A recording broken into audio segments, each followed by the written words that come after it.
Hey guys, my name is Luke. Today I'll be telling the story of Ernie Davis. Ernie Davis was one of the best college football running backs in the late 50s, early 60s. And he never got a chance to play a down in the NFL that he dreamed and hoped of. And this is his story today.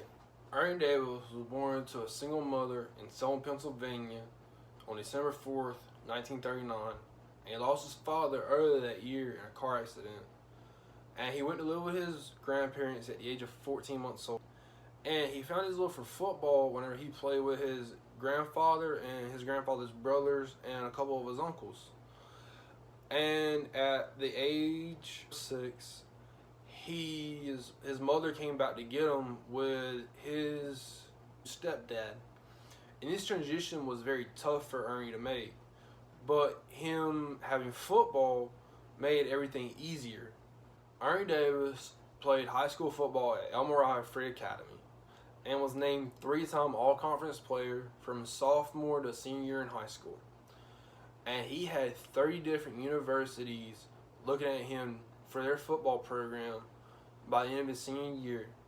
But no coach wanted him more than Coach Ben Swartzwalder, who at the time coached the Syracuse Orangemen. Ernie Davis played college football at Syracuse from 1959 to 1961. And in that time, he helped lead his team to the national title.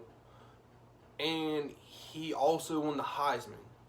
And he became the first African American college football player to win the Heisman. And remind you that whenever he won this Heisman, there were racial tensions among black and whites.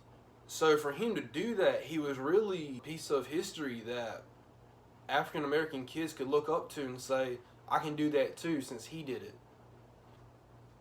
Ernie Davis played one of the most memorable games whenever he played against Texas in the Cotton Bowl, and they won the game in a 23-14 victory. And Ernie played the entire game with a strained hamstring and was named MVP of that game. And following that game, him and 2 other teammates that were African American were asked to leave the banquet because they weren't white. And in response to this, the entire football team boycotted the banquet. Following the year that Ernie won the Heisman, he declared for the NFL draft and was selected by the Browns at pick number 1 in the first round. But he never got a chance to play in the NFL due to complications with what was later diagnosed as leukemia, which was this rare blood disease that only few had fought at this time that he was alive. And he first found out about this during a practice of the All-College Football Conference team where he passed out. Ernie Davis died on May 18, 1963 after a 13-month-long battle with leukemia.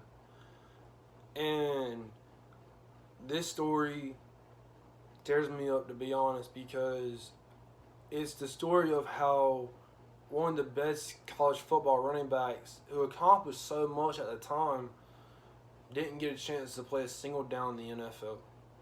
Guys, I hope you enjoyed my video, and can't wait to watch all y'all's. Bye.